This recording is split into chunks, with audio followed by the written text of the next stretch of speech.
प्राचीन भारत की पावन धरती पर, जहां गंगा की धारा जीवन का संगीत रचती थी, वहां एक छोटा सा गांव था जिसका नाम था सूरजपुर। ये गांव अपनी हरियाली और समृद्धि के लिए जाना जाता था। गांव के बीचों बीच एक विशाल बरगद का पेड़ था जिसे लोग जीवन वृक्ष कहते थे। ये पेड़ न केवल छाया देता था बल्कि गांव वालों के लिए आध्यात्मिक शांति का प्रतीक भी था। लोग इसके नीचे बैठकर अपनी समस्याओं का समाधान ढूंढते, बच्चों को कहानियां सुनाते और उत्सव मनाते थे। लेकिन समय का पहिया हमेशा एक सा नहीं रहता। एक वर्ष सूरजपुर में भयंकर सूखा पड़ा। बारिश ने गांव का रास्ता भूल लिया, नदियां सूख गई, खेत बंजर हो गए और वो जीवन वृक्ष जो कभी हरा भरा था अब सूख कर कंकाल सा हो गया। उसकी शाखाएं नंगी थी, पत्तियां झड़ चुकी थी और उसकी छाया अब केवल एक स्मृति बनकर रह गई थी। गांव वाले निराश हो चुके थे, उनकी आशा टूट रही थी और जीवन वृक्ष की ये दशा उनके दिलों में गहरी उदासी भर रही थी। इसी बीच एक दिन गांव में खबर फैली कि महान संत गौतम बुद्ध सूरजपुर की ओर आ रहे हैं। बुद्ध का नाम सुनते ही लोगों के मन में एक नई उम्मीद जगी। वे जानते थे कि बुद्ध केवल एक संत नहीं बल्कि करुणा और ज्ञान का सागर है। गांव वालों ने तय किया कि वे बुद्ध से मिलकर अपनी व्यथा सुनाएंगे और सूखे पेड़ को पुनर्जनन का कोई उपाय पूछेंगे। जब बुद्ध सूरजपुर पहुंचे तो गांव वालों ने उनका भव्य स्वागत किया। बुद्ध के चेहरे पर शांति और करुणा का ऐसा तेज था कि लोग उनकी ओर देखते ही मंत्रमुग्ध हो गए। गांव के मुखिया ने बुद्ध को जीवन वृक्ष के पास ले जाकर उसकी दयनीय स्थिति दिखाई। उन्होंने कहा, हे महात्मा, ये पेड़ हमारी आस्था और जीवन का प्रतीक था। अब ये सूख गया है और इसके साथ ही हमारी उम्मीदें भी मुरझा रही है। क्या कोई उपाय है कि ये पेड़ फिर से हरा भरा हो जाए? बुद्ध ने सूखे पेड़ की ओर देखा। उनकी आंखों में न तो आश्चर्य था न निराशा। उन्होंने शांत स्वर में कहा, जीवन में हर अंत एक नई शुरुआत का संकेत होता है। ये पेड़ अभी मरा नहीं है, इसके भीतर जीवन की संभावना अभी भी बाकी है। लेकिन इसे पुनर्जनन के लिए केवल पानी और खाद की नहीं बल्कि विश्वास, धैर्य और सामूहिक प्रयास की आवश्यकता है। बुद्ध ने गांव वालों को जीवन वृक्ष के पास बैठने के लिए आमंत्रित किया। वहां उन्होंने एक सभा बुलाई और अपनी शिक्षाओं के माध्यम से लोगों को प्रेरित किया। उन्होंने कहा, जैसे ये पेड़ सूख गया है वैसे ही हमारे मन में भी कभी कभी निराशा और भय का सूखा पड़ जाता है। लेकिन जिस तरह पेड़ की जड़ों में अभी भी जीवन बाकी है, उसी तरह हमारे मन में भी आशा और सामर्थ्य छिपा है। बुद्ध ने गांव वालों को 4 सिद्धांत सिखाए जिन्हें उन्होंने पुनर्जनन के 4 सूत्र कहा। विश्वास। सबसे पहले आपको ये विश्वास करना होगा कि ये पेड़ फिर से हरा भरा हो सकता है। बिना विश्वास के कोई भी प्रयास अधूरा रहता है। विश्वास वो बीज है जो असंभव को संभव बनाता है। धैर्य। प्रकृति जल्दबाजी में काम नहीं करती। पेड़ को फिर से जीवित होने में समय लगेगा।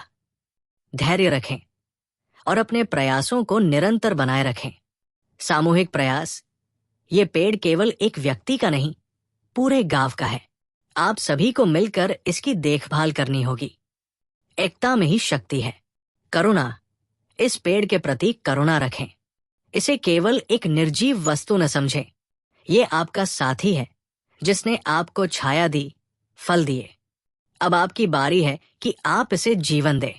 बुद्ध की बातें सुनकर गांव वालों के मन में एक नया उत्साह जगा। उन्होंने संकल्प लिया कि वे जीवन वृक्ष को फिर से हरा भरा करेंगे। बुद्ध ने उन्हें कुछ व्यावहारिक सुझाव भी दिए। उन्होंने कहा, सबसे पहले पेड़ की जड़ों तक पानी पहुंचाने के लिए एक छोटी नहर बनाएं। पास की नदी से पानी लाएं, भले ही वो सूख रही हो। पेड़ के चारों ओर जैविक खाद डालें और उसकी शाखाओं को हल्के हल्के छांटे ताकि वो नई कोपले उगा सके। गांव वालों ने तुरंत काम शुरू कर दिया। युवाओं ने नहर खोदने का जिम्मा लिया, बुजुर्गों ने खाद तैयार की और बच्चों ने पेड़ के चारों ओर छोटे छोटे गड्ढे खोदकर पानी डालना शुरू किया। महिलाओं ने पेड़ की जड़ों के पास मिट्टी को नम रखने के लिए घास और पत्तियों की परत बिछाई। ये एक सामूहिक प्रयास था जिसमें हर व्यक्ति ने अपनी भूमिका निभाई। कई हफ्तों तक गांव वाले दिन रात मेहनत करते रहे। शुरुआत में कोई बदलाव नहीं दिखा और कुछ लोग निराश होने लगे, लेकिन बुद्ध की शिक्षाओं ने उन्हें हिम्मत दी। उन्होंने धैर्य रखा और अपने प्रयास जारी रखे। एक दिन सुबह की पहली किरण के साथ एक बच्चे ने चिल्लाकर कहा, देखो, पेड़ पर एक हरी कोपल निकली है। ये खबर जंगल की आग की तरह पूरे गांव में फैल गई। लोग दौड़कर पेड़ के पास आए और देखा कि वास्तव में एक छोटी सी हरी कोपल पेड़ की एक शाखा पर उगाई थी। ये एक चमत्कार नहीं था, बल्कि उनके विश्वास, धैर्य और मेहनत का परिणाम था। धीरे धीरे और कोपले उगने लगी। पेड़ की शाखाएं फिर से हरी होने लगी और कुछ महीनों बाद जीवन वृक्ष फिर से अपनी पुरानी शान में लौट आया। जीवन वृक्ष का पुनर्जनन केवल एक पेड़ की कहानी नहीं थी।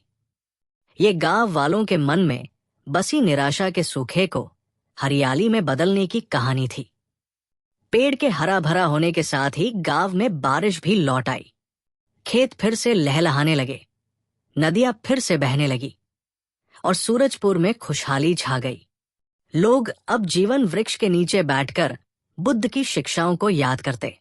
उन्होंने सीखा कि जीवन में कोई भी स्थिति स्थायी नहीं होती। सूखा हो या समृद्धि, हर स्थिति में आशा और मेहनत से नया जीवन जन्म ले सकता है। बुद्ध की शिक्षाएं उनके दिलों में हमेशा के लिए बस गई। जब बुद्ध सूरजपुर से विदा लेने लगे तो गांव वालों ने उन्हें धन्यवाद दिया। बुद्ध ने मुस्कुराते हुए कहा, ये पेड़ आपका गुरु है। इसने आपको सिखाया कि जीवन में कोई भी अंत अंतिम नहीं होता। हर सूखे पेड़ में एक नया जीवन छिपा होता है, बशर्ते आप उसे देख सकें और उसके लिए प्रयास करें।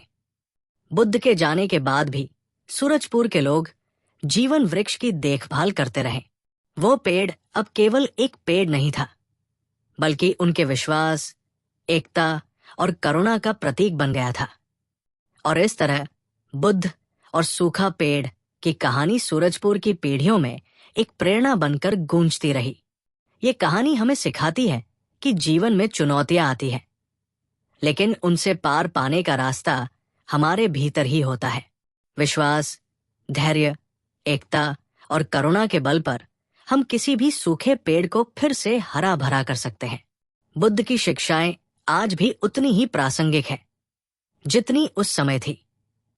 ये कहानी केवल एक पेड़ की नहीं, बल्कि हमारे जीवन के पुनर्जनन की कहानी है।